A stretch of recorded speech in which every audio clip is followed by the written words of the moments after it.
खुदावंद यस्सु के अजीम बाबरकत मीठे जलाली कादर मुतलिक पुरफजल मीठे और मुबारक नाम में आप सब देखने और सुनने वालों को सना फरकान लाल की तरफ से बहुत बहुत सलाम। जी तो व्यूअर्स, खुदावंद का शुक्रिया अदा करते हैं कि आज एक दफ़ा से फिर हम वर्शिप द लॉर्ड की एक नई एपिसोड को लेकर आपके साथ बड़े ऑनर की बात है कि आज हमारे प्रोग्राम में हमारा साथ देंगे हमारे गेस्ट हैं जी कैनन प्रोफेसर इमैनुअल बहादुर साहब, जिनका ताल्लुक लाहौर पाकिस्तान से है। लाहौर कॉलेज ऑफ थियोलॉजी के प्रिंसिपल हैं। 50 साल से ज़्यादा खुदावंद में इनकी खिदमत रह चुकी है और मेरे लिए एक और बहुत ज़्यादा ऑनर की बात है कि मैंने पाकिस्तान में इनके साथ बहुत ज़्यादा शोज़ किए हैं। तो व्यूअर्स, मेरे साथ मिलकर वेलकम कीजिएगा कैनन प्रोफेसर इमैनुअल साहब का। तो सर, हम आपको अपने प्रोग्राम में वर्शिप द लॉर्ड में खुशामदीद कहते हैं।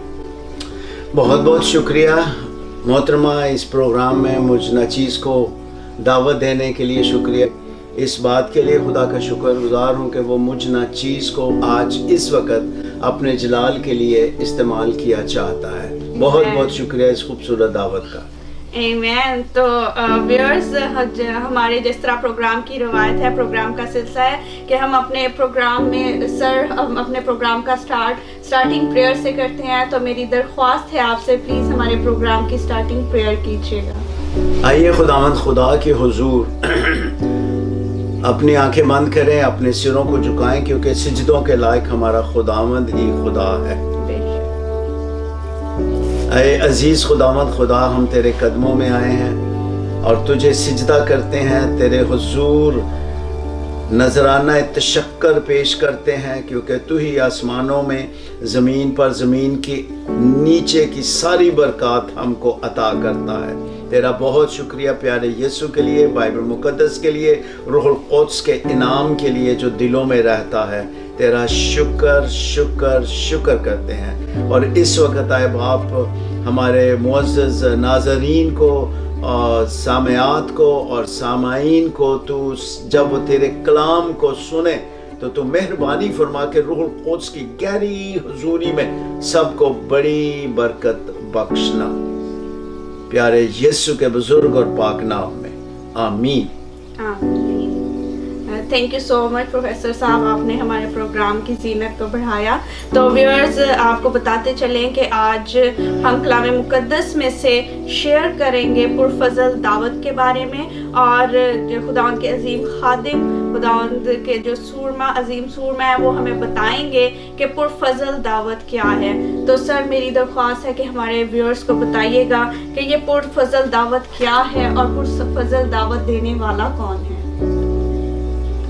देखिए, इस वक्त दुनिया में बकौल डॉक्टर बिली ग्रैहम के हर शख्स के अंदर एक हर मजदून मौजूद है। हमारे चारों तरफ हॉस्पिटल्स मौजूद हैं, हॉस्पिस मौजूद हैं, लेकिन फिर भी दुनिया में बीमारियां और इसके अलावा दुख और दर्द और तकलीफ मौजूद है। और हर तरफ कोई ना कोई किसी ना किसी को गम उसे घेरे में लिए हुए है। ऐसे में ये पुरफजल दावत की बात करना सचमुच बथेरों के लिए आराम, चैन, तसल्ली, करार का सबब बनता है। और ये पुरफजल दावत जिसका आप जिक्र किया है आपने इस वक्त, ये दरअसल मुकद्दस मत्ती की इंजील के 11वें बाब की 28वीं आयत से 30वीं आयत में इसका जिक्र किया गया है। ये पुरफजल दावत खुदावंद यीशु मसीह गलील के इलाका में दे रहे थे। फिलिस्तीन के 2 बड़े सूबे थे, एक सूबा सामरिया और एक गलील और यहूदिया। और गलील के 3 बड़े शहरों ने जब प्यारे यीशु को रद्द किया, और उसमें खुराजीन है, उसमें बैतसैदा है, उसमें कफरनहूम है, तीनों में खुदावंद ने काम किए। और लेकिन तीनों में मौजज़ात करने के बावजूद, पुरफजल खिदमत के बावजूद, लोगों ने खुदावंद यीशु मसीह को रद्द किया। और इस हवाले के बिल्कुल थोड़ा ऊपर जब हम जाएं, जो अभी हम देख रहे हैं, और 28वीं आयत से 30वीं आयत में, जिसमें खुदावंद यीशु फरमाते हैं, ए मेहनत उठाने वालों और बोझ से दबे हुए लोगों, सब मेरे पास आओ, मैं तुमको आराम दूंगा। میرا جوا اپنے اوپر اٹھا لو اور مجھ سے سیکھو کیونکہ میں حلیم ہوں اور دل کا فروتن، تو تمہاری جانیں آرام پائیں گی، کیونکہ میرا جوا ملائم ہے اور میرا بوجھ ہلکا۔ اس کے اوپر جب ہم اس کے تناظر کو دیکھتے ہیں تو 20ویں آیت سے لے کر 24ویں آیت تک خداوند یسوع گلیل کے 3 بڑے ہبز، 3 بڑے شہر جو تھے ان پر افسوس کر رہے تھے۔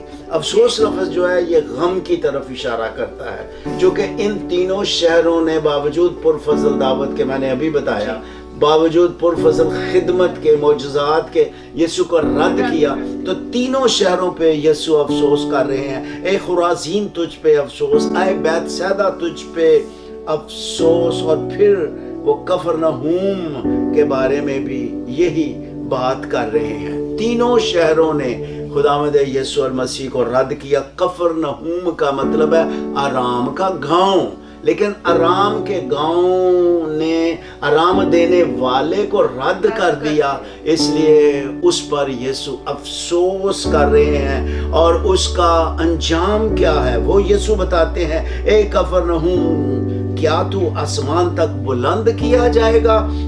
تو عالم ارواح میں اترے گا، کیونکہ جو مجھ سے تجھ میں ظاہر ہوئے اگر اس صدوم اور عمورہ میں ہوتے تو آج تک قائم رہتا۔ آرام کے گاؤں کے بارے میں یسوع نے پریڈکشن دے دی، ان کے انجام کا ذکر کر دیا کہ تو عالم ارواح یعنی تو دکھوں کی جگہ میں جائے گا، جہاں رونا اور دانتوں کا پیسنا، جسے جہنم کہا گیا ہے۔ دیکھیے مسیح کو رد کرنے والوں کا انجام، آرام دینے والے کو رد کرنے کا بالآخر اس کا انجام کیا ہے؟ چنانچہ یسوع المسیح نے جب تینوں پہ افسوس کیا، غم کر رہے ہیں، تو اس کے فوراً بعد ہم دیکھتے ہیں کہ خداوند یسوع نے حمد کرنا شروع کیا ہے۔ اس کا مطلب کیا ہوا؟ اس کا مطلب ہے جب ہم افسوس میں سے گزرتے ہیں تو اس وقت افسوس سے باہر آنے کے لیے خدا کی حمد کرنا چاہیے۔ یہ اچھا ہے، یہ واجب ہے۔ دکھوں کو پرے کرنے کے لیے خدا کے حضور حمد اور ثنا کرنا شروع کر دیں۔ تو پروفیسر صاحب یہ آپ نے بہت خوبصورت بات کی کہ اکثر اس طرح ہوتا ہے کہ جب ہم خوش ہوتے ہیں تب تو ہم خداوند کو یاد کرتے ہیں، لیکن جب ہم غم میں ہوتے ہیں یا ہمیں کسی چیز کا افسوس ہوتا ہے تو اکثر لوگ راستے سے بھٹک جاتے ہیں اور خداؤں کو ڈھونڈنے لگ جاتے ہیں۔ اور لیکن میں سمجھتی ہوں کہ جو ایمان ہے، جو خداوند پہ ایمان ہے، وہ اسی وقت ظاہر ہوتا ہے، یا انسان کا ایمان اس وقت اور زیادہ مضبوط ہوتا ہے جو دکھ میں سے، جو غم میں سے جب وہ خداوند کو یاد کرتے ہیں۔ اور حمد کرنا ضرور ہے، حمد کرنا ضرور ہے، نہ کہ ہم ماتم کرتے رہیں یا افسوس کرتے رہیں۔ تو خداوند یسوع حمد کرتے دکھائی دے رہے ہیں، اور اس حمد کے دوران خداوند 2 باتوں کا ذکر کر رہے ہیں کہ خدا باپ کو کوئی نہیں جانتا سوائے میرے، کہ بیٹے کو کوئی نہیں جانتا سوائے باپ کے، اور اس کے جس پر بیٹا اس سے ظاہر کرے۔ اس کا کیا معنی ہوا؟ اس کا مطلب ہے کہ مکاشفہ بخشنے کی قدرت، اختیار باپ اور اس کے بیٹے پیارے یسوع کے پاس ہے، کہ یسوع کون ہے، باپ کون ہے، اس کا اختیار صرف یسوع اور باپ کے پاس ہے۔ پھر اس کے ساتھ ہی یہاں پر ہم ایک اور بات اس حمدیہ وقت میں دیکھ رہے ہیں، وہ کیا ہے؟ یہاں پر یسوع ذکر کرتے ہیں، میرے باپ کی طرف سے سب کچھ مجھے سونپا گیا ہے۔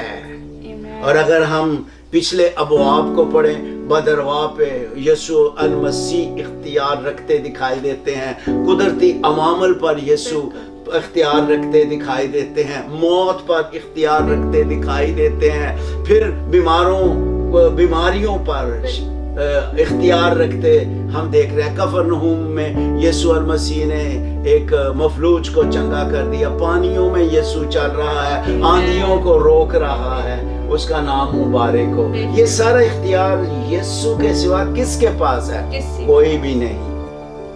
کہ قدرت کے عوامل پہ بھی، بادروا پہ بھی، شیطان پہ بھی، بیماریوں پہ بھی سب چیزوں پہ اور زندگی بخشنے کا اختیار بھی اس کے پاس ہے. Amen. آرام اور چین اور کرام، ابدی سکون، ابدی اطمینان صرف خدا کا بیٹا یسوع ہی دیتا ہے. اس کا نام مبارک